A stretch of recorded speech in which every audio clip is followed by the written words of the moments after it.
Hola, bienvenidos a Destilando Libros. Hoy vamos a ver el libro El hombre en busca del sentido, de Viktor Frankl. Vivir en este mundo es muy difícil. Simplemente existir en esta tierra tiene muchos retos. Los problemas existenciales son más comunes de lo que imaginamos. Los problemas los queremos disminuir bebiendo mucho alcohol, usando drogas, teniendo relaciones fuera del matrimonio o noviazgo, o quedándonos acostados en la cama por días sin querer ni siquiera bañarnos y salir. Imagínate si estos problemas existenciales que hoy en día tenemos los sumamos a las atrocidades del Holocausto en los campos de concentración donde no sabían si ellos mismos iban a vivir al día siguiente o si los iban a cambiar de campo o llevárselos a las cámaras de gas o si sus hijos seguían vivos o sus esposas o esposos seguían vivos. No había esperanza. Mas, sin embargo, la teoría del autor, Viktor Frankl, del encontrar sentido o descubrir tu propósito de la vida te mantendrá vivo, con esperanza y sin miedo, y por qué no, feliz también. En este libro se publicó en 1946. El autor narra la horrorífica experiencia en los campos de concentración de Auschwitz durante la Segunda Guerra Mundial. Si quieres saber cómo fue sobrevivir una casi imposible manera de vivir y todavía encontrar tu propósito de la vida, escucha estas destilaciones. ¿Para quién es este libro? Para aquellos que estén interesados en la psicología, para aquellos que quieren saber cómo ordinarias personas pueden hacer extraordinarias cosas y sobre todo es si buscas el propósito de tu vida. ¿Qué descubrirás con estas destilaciones? Descubrirás cómo las terribles experiencias de un hombre lo ayudaron a formular una visión única de la naturaleza humana. Es simplemente imposible para alguien que no sea sobreviviente saber cómo era la vida de un prisionero en un campo de concentración nazi. Solo podemos imaginar cómo las personas lograron pasar cada día y cómo lograron mantenerse cuerdas cuando estaban rodeadas de atrocidades. Viktor Frankl, el mismo sobreviviente de los campos, ayuda a explicar cómo lucharon los prisioneros del régimen nazi. Estas experiencias también proporcionaron a Frankl evidencia de su teoría psicológica, la logoterapia, que explica cómo, para prosperar y en circunstancias más extremas, sobrevivir, necesitamos descubrir nuestro significado personal de la vida. Estas destilaciones explican los hallazgos de Frankl, de los campamentos y su desarrollo de la logoterapia.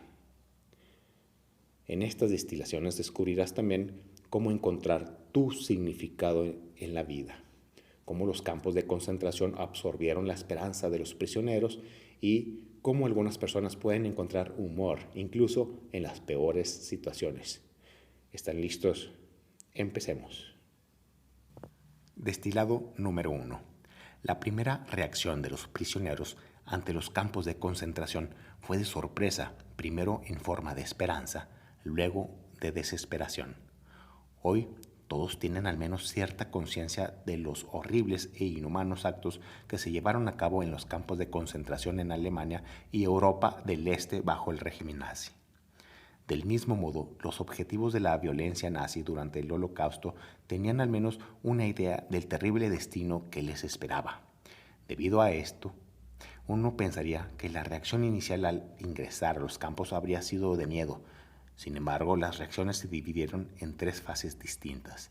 La primera fase comenzó a su llegada al campamento o incluso mientras se transportaban a los internos. Los prisioneros estaban tan conmocionados por lo que estaba sucediendo que intentaron desesperadamente convencerse de que, de alguna manera, todo estaría bien. La mayoría de los prisioneros había escuchado historias horribles sobre lo que sucedió en los campos, pero cuando les enviaron allí, se dieron cuenta que las cosas serían diferentes para ellos. Los que llegaron al campo de exterminio de Auschwitz, por ejemplo, fueron enviados hacia la izquierda o hacia la derecha cuando salían del tren. Un grupo para trabajos forzados y el otro era para ejecución inmediata. Pero, sin embargo, ninguno de ellos sabía lo que significaban estos grupos. Debido a la conmoción de llegar al campamento, los prisioneros sucumbieron al engaño del aplazamiento. Creyeron falsamente que la línea en la que se encontraban significaría de alguna manera un escape de cierta condena. Durante esta primera fase, Los, los prisioneros que aún no se habían acostumbrado a los horrores del campo estaban terriblemente asustados por todo lo que sucedía. Los reclusos recién llegados no pudieron manejar la intensa experiencia emocional de ver a otros prisioneros siendo castigados de la manera más brutal por los delitos más triviales. Enfrentados con una brutalidad grotesca, pronto perdieron la esperanza y comenzaron a ver la muerte como una especie de alivio. La mayoría, de hecho, consideró el suicidio como una salida, tal vez agarrando la cerca eléctrica alrededor del campamento. Destilado número 2. Después de unos días en el campamento, los prisioneros cayeron en un estado de apatía, lo que les permitió concentrarse en la supervivencia. Después de su conmoción inicial, los prisioneros pronto se acostumbraron al horror y la muerte que les rodeaba, volviéndose emocionalmente aburridos. En cambio, todos sus pensamientos y emociones se centraron en la supervivencia. En lugar de reflexionar sobre sentimientos como el amor o el deseo, por ejemplo, los prisioneros en su mayoría hablaban e incluso soñaban con la comida o cualquier otro tipo de satisfacción vital y sostenible que normalmente damos por hecho, pero que estaban severamente muy limitadas en los campos. Mientras que los prisioneros se escondieron del horror de la primera fase, las emociones apagadas de la segunda fase actuaron como un escudo, dándoles constitución para vivir a través de las crueldades cotidianas de los campamentos y aprovechar cualquier oportunidad para mejorar sus propias posibilidades de supervivencia. Por ejemplo, después de que varias personas murieron durante un brote de tifus en uno de los campos, los prisioneros en la segunda fase ya no sintieron asco o lástima mientras miraban los cadáveres en las calles o en el suelo. En cambio, vieron la oportunidad de tomar restos de comida, zapatos u otras prendas de vestir del prisionero ahora fallecido. No había un final previsible de su tiempo en el campo que no fuera a manos de los guardias, lo que dejaba a los prisioneros incapaces de imaginar que la vida todavía tenía sentido. Por lo general vivimos para el futuro, hacemos grandes planes y nos emociona ver cómo se desarrolla nuestra vida.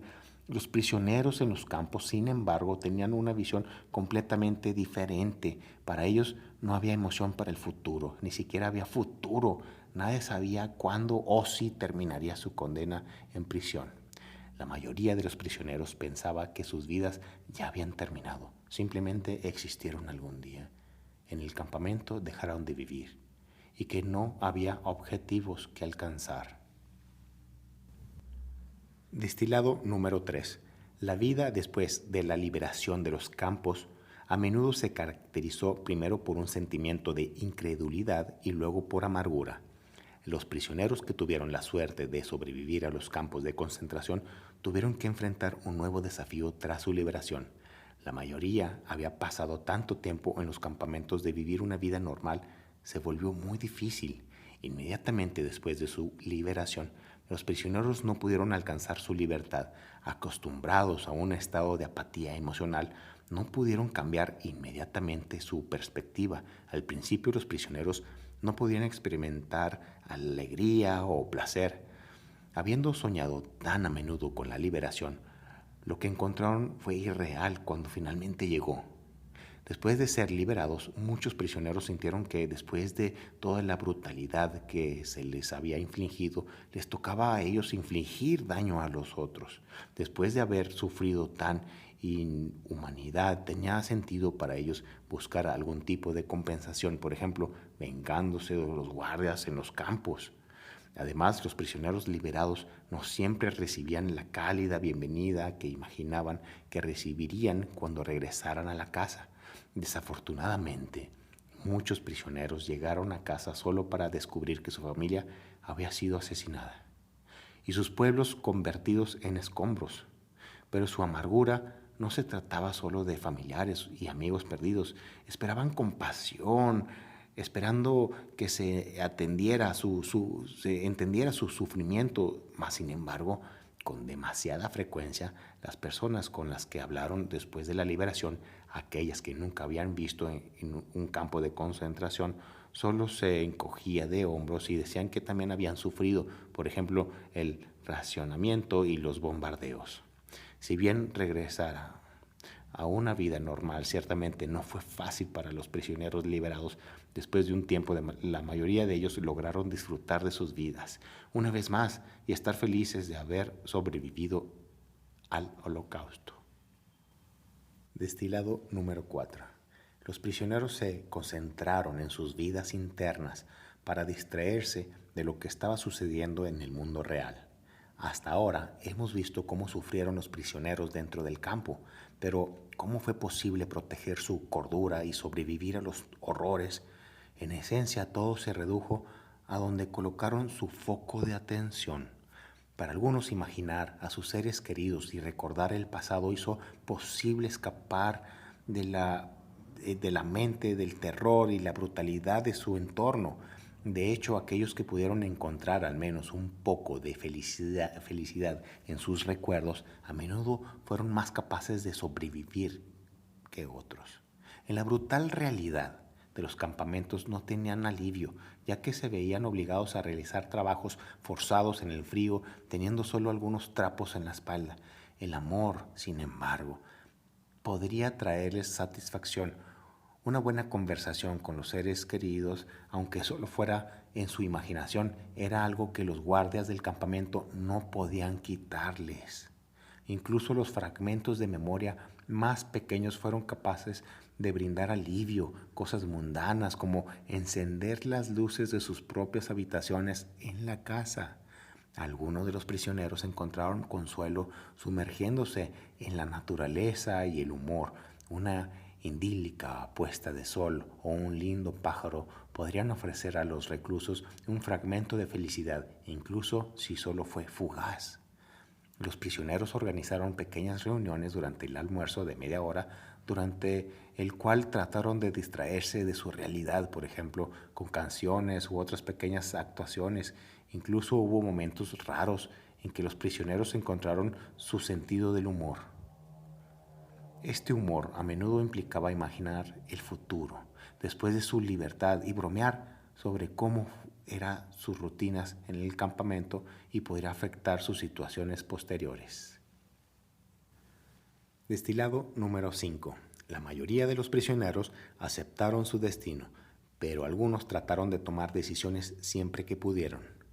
La libertad de elegir, ya sea elegir nuestros atuendos, nuestros almuerzos o las organizaciones benéficas a las que donamos, es algo que todos damos por hecho. Por supuesto, en los campos nada se puede dar por hecho. La capacidad de decidir por uno mismo adquirió un significado completamente nuevo. La mayoría de las decisiones eran de vida o muerte y muchos prisioneros tenían miedo de tomarlas. A veces, por ejemplo, a los prisioneros se les ordenaba ir a otro campo. Sin embargo, los prisioneros se mantuvieron en la oscuridad sobre el verdadero destino y el significado de la transferencia. Los guardias a veces se referían a estas transferencias como ir al campamento de descanso, pero nadie podía estar seguro de que no los llevaban a las cámaras de gas. Entonces, una vez que los prisioneros se dieron cuenta de que los enviarían a otra parte, algunos se desesperarían por cambiar esa decisión. Esto a veces era posible si trabajaban más duro para sus captores, por ejemplo, ofreciéndose como voluntarios para turnos adicionales. Sin embargo, también existía la posibilidad de que su nuevo campamento realmente les brindaría alivio. Simplemente no había forma de que supieran qué decisión sería la mejor, y por lo tanto muchos prisioneros decidieron que no deberían intervenir en su destino. Sin embargo, había otros prisioneros que estaban decididos a mantener incluso las más pequeñas libertades. Por lo tanto, aprovecharon cualquier oportunidad para tomar decisiones. A pesar de sus condiciones miserables, estos prisioneros intentaron, en la medida de lo posible, vivir de acuerdo a sus propios valores. Su vida espiritual, por ejemplo, era algo que no se les podía quitar. Aunque podrían tener que abandonar sus rituales, aún podrían decidir vivir de acuerdo con sus altos estándares morales. Por ejemplo, Algunos prisioneros darían pan, comida, a quienes más lo necesitaban, a pesar de que también tenían hambre. Destilado número 6. Según la logoterapia, nuestra motivación para actuar proviene del significado de nuestra vida. El autor fue testigo de muchas escenas terribles en los campos. Durante ese tiempo se dio cuenta una y otra vez que las personas necesitan sentido en sus vidas para tener algo de qué esperar. De hecho, los prisioneros que podían mantener este significado eran más fuertes y resistentes que los que habían perdido. Esta observación ayudó a confirmar muchas ideas de su propia teoría de la psicoterapia, la logoterapia, que postula que nuestra búsqueda de significado es la mayor motivación en nuestras vidas. Hay mucha investigación que apoya esta idea. Por ejemplo, en un estudio de la Universidad de Johns Hopkins, se les preguntó a los estudiantes qué consideraban central en sus vidas. La gran mayoría, el 78%, informó que encontrar un propósito y significado en la vida era lo más importante para ellos. Cuando no podemos encontrar significado en nuestras vidas, nos quedamos con lo que se conoce como un vacío existencial. Las personas que no pueden vivir de acuerdo con sus valores o sienten que sus vidas no tienen sentido, encontrarán una especie de vacío en su interior. No tiene que sufrir traumas graves para experimentar el vacío existencial. Simplemente tome la neurosis dominical generalizada, por ejemplo, que ocurre cuando las personas comienzan a relajarse después de una semana estructurada de arduo trabajo, solo para darse cuenta de que sus vidas están totalmente dependientes de sustancias. La logoterapia tiene como objetivo ayudar a las personas a encontrar el significado y así prevenir las consecuencias negativas que podrían resultar de un vacío existencial persistente. Destilado número 7. No hay un significado general de la vida. La vida de todos tiene su propio significado específico en un momento dado. Sabiendo lo importante que es encontrar un propósito en la vida, nos preguntamos cómo hacemos para encontrar el nuestro. De hecho, muchas personas creen que para tomar las decisiones correctas en la vida, primero deben descubrir el propósito de su vida. La logoterapia, sin embargo, sugiere que lo contrario es cierto. Nuestra forma de actuar y la responsabilidad que sentimos hacia nuestras elecciones es lo que determina nuestro significado. Por ejemplo, los prisioneros en los campos de concentración que pudieron mantener un propósito en la vida lo hicieron en base a las decisiones que tomaron. La decisión de buscar la belleza en la naturaleza o ayudar a otras personas más necesitadas les dio un propósito, darse cuenta de que no fueron golpeados y podrían seguir adelante. Una consecuencia de esto es que nuestros significados no tienen que ser los mismos. De hecho, cada uno tiene su propio sentido de la vida. Si le preguntas a un gran maestro de ajedrez cuál es el mejor movimiento, te dirá que no hay un mejor movimiento en general. Sin embargo, hay una mejor jugada dependiendo de las diferentes situaciones durante el juego. Lo mismo se aplica al significado de la vida. No hay un significado general de la vida, y el significado de la vida depende del conjunto único de circunstancias y decisiones de cada individuo.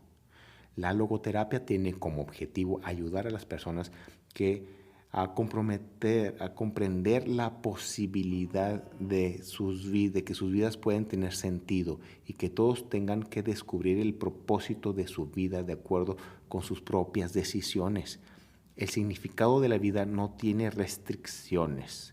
Por ejemplo, puede descubrir que su nuevo trabajo en una empresa de reciclaje te ofrece un significado personal, por ejemplo, sentirse parte de una contribución positiva al mundo, o podría ir más allá de lo personal e involucrar a la sociedad y a lo social. Destilado número 8. Puedes manejar tus miedos persiguiéndolos activamente. Aunque el objetivo final de la logoterapia es ayudar a los pacientes a encontrar el sentido de la vida, esa no es su única aplicación. La logoterapia también ha desarrollado una serie de técnicas que son útiles para las personas que han desarrollado trastornos mentales, por ejemplo, después de experimentar un vacío existencial. La logoterapia puede lograr esto al enfocarse en los factores internos en lugar de externos que afectan a los pacientes.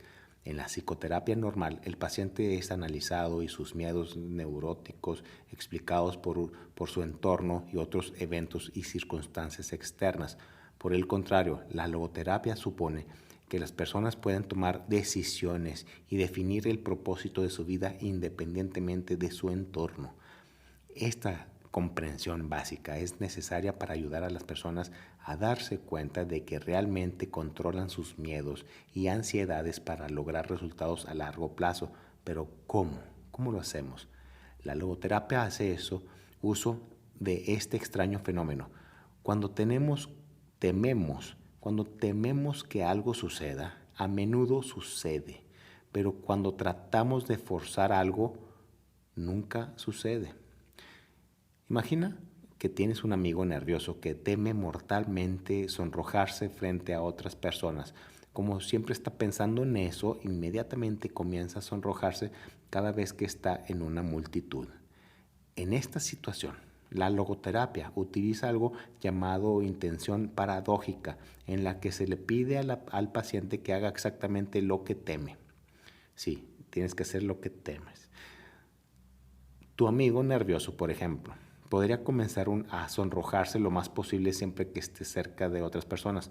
Pronto notará que cuando trata de forzarlo no pasará nada, así que perderá el miedo a sonrojarse.